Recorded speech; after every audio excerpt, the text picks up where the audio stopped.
Hello everyone, most welcome to Heze Tutorial YouTube channel. This is Sojoy Tole.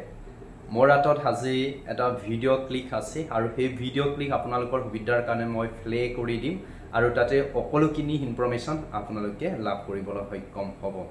Nishoy apnaloke bahut dinor pora opekka kori asile ei ketha good news or karone. So good news to ki ase moi olop janai dibo bisarisu apnalokor. Je আজি অসমৰ মুখ্যমন্ত্ৰী তথা doctor Himanta Biswa শৰ্মাই Facebook লাইভৰ জৰিয়তে আমাৰ এডিআৰইৰ পৰা আৰম্ভ কৰি TET qualified gazette teacher post gazette teacher LPUP Assam পুলিচৰ ABUB SI DME technical non technical সকলো পাৰ্টিৰ জ্ঞাতাৰ্থে একেদে এই ডিপাৰ্টমেন্ট সমূহৰ ৰিজাল্ট কোন তাৰিখে ঘোষণা কৰিব তাৰ কাৰণে এটা লাইভ আইছিলে আৰু সেই লাইভ যোগেদি গুটেইখিনি বিষয় আপোনালোকৰ জ্ঞাতাৰ্থে অৱগত কৰিছে সো তাৰ আগতে মই অলপমান কৈ দিব বিচাৰিছো যেহেতু আমি এই বিষয়ৰ ওপৰত জড়িত আৰু আপোনালোকে সেই বিষয়ৰ ওপৰত বহুত দিনৰ পৰা অপেক্ষা কৰি আছে সেই নিউজটোৰ কাৰণে সো এডিআৰ যেহেতু আমি জানো তাতে গ্ৰেড 3 আৰু গ্ৰেড 4 দুইটাই আছিল সো গ্ৰেড 3 ৰিজাল্ট 3 অক্টোবৰ তাৰিখে দিব গ্ৰেড 4 ৰ result 15 October gazette teacher post gazette teacher result 15 October দিনাখনে দিব আৰু ডিএমই নন টেকনিক্যাল আৰু টেকনিক্যাল দুইটাৰে ৰিজাল্ট 12 অক্টোবৰ ঘোষণা কৰিব ঠিক তেনেকৈ ডিডব্লিউ অৰ্থাৎ এলপিইউপিৰ এসিস্টেন্ট টিচাৰ ৰিজাল্ট অৰ্থাৎ 15 পৰা 20 অক্টোবৰৰ ভিতৰত কৈছে সো যেটো ওভাৰল্যাপিং সিস্টেমটো মামাই নাইকিয়া কৰিম কৈছে সো ইয়াৰ ৰিজাল্ট 20 অক্টোবৰে দিব বুলি আমি ধৰি লব পাৰো তাৰ পাছতে ফায়াৰ ব্ৰিগেড এবিইউবি অকলকিনি ৰিজাল্ট ক্ৰমান্বয়ে দিব 15 ৰ পৰা আৰম্ভ কৰি তাতে এই জিমানকিনি ৰিজাল্ট তোমাৰ ঘোষণা কৰিব ইয়াৰ পাৰ্টি অকলে অহা 25-26 অক্টোবৰ দুইটা দিন দিছে 25 আৰু 26 অক্টোবৰ দিনাই এপইন্টমেন্ট লাভ কৰিব আৰু নৱেম্বৰত আপোনালোকে চাকৰি জয়েন কৰিব পৰা সুবিধা কৰি দিব বুলি কৈছে সো ইমানখিনি হৈ নাথাকো আৰু আপোনালোকৰ ভিডিও ক্লিপটো মই প্লে কৰি দিছো এডিআৰই আৰু বিভিন্ন পৰীক্ষাৰ ৰিজাল্ট আৰু নিযুক্তি পত্ৰ আমি 10 অক্টোবৰত দিবৰ বাবে সিদ্ধান্ত লৈছিলো কিন্তু যোৱা কেইদিনমানৰ ঘটনা প্ৰবাহ আৰু গুৱাহাটী হাইকোৰ্টৰ এটা ৰায়ৰ বাবে আমি অকণমান থমকি ৰবলগীয়া হৈছে মই আপোনালোকক আজি কোন পৰীক্ষাৰ কোন দিনাখন আমি ৰিজাল্ট এনাউন্স কৰিম সেই বিষয়ে মই আপোনালোকক স্পষ্টকৈ কম যাতে আপোনালোকৰ মনত কোনো সন্দেহ নাথাকে পোনপ্ৰথমে মই আপোনালোকক জনাব খুজিছো যে আমাৰ এডিআৰই পৰীক্ষাৰ যি গ্ৰেড 3 আছিল অৰ্থাৎ তৃতীয় বৰ্গৰ যি চাকৰি আছিল সেই চাকৰিৰ ফলাফল আমি 10 অক্টোবৰ তাৰিখে প্ৰকাশ কৰিম এডিআৰইৰ চতুৰ্থ শ্ৰেণীৰ যি পৰীক্ষা আছিল প্ৰায় 5000 পদ আছিল এই পৰীক্ষাৰ ফলাফল আমি 15 অক্টোবৰ তাৰিখে ঘোষণা কৰিম স্বাস্থ্য বিভাগৰ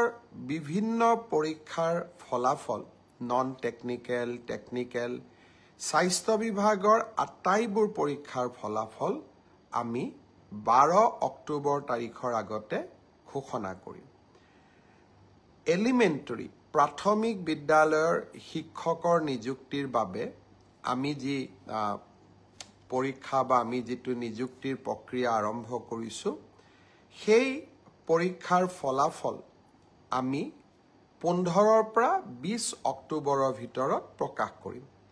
তাৰ কাৰণ প্ৰাথমিক বিদ্যালয়ৰ শিক্ষক শিক্ষয়িত্ৰীৰ পৰীক্ষাৰ ফলাফল ঘোষণা কৰাৰ আগতে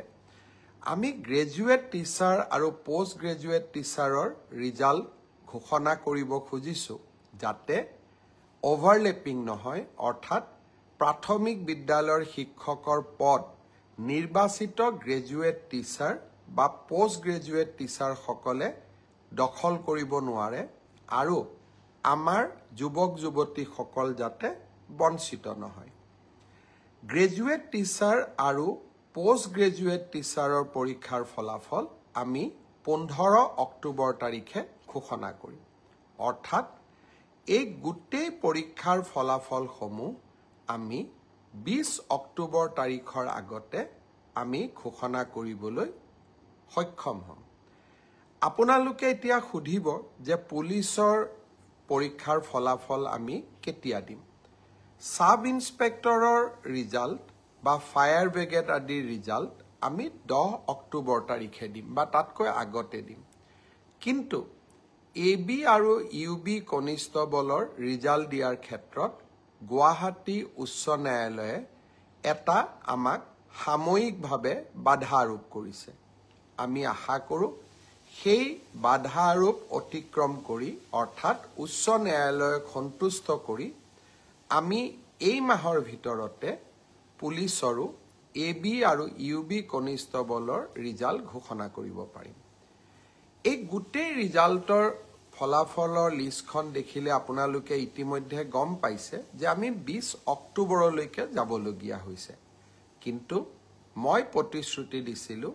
যে অক্টোবৰ মাহৰ ভিতৰতে 10 অক্টোবৰত আপোনালোকক নিযুক্তি পত্ৰ দিম।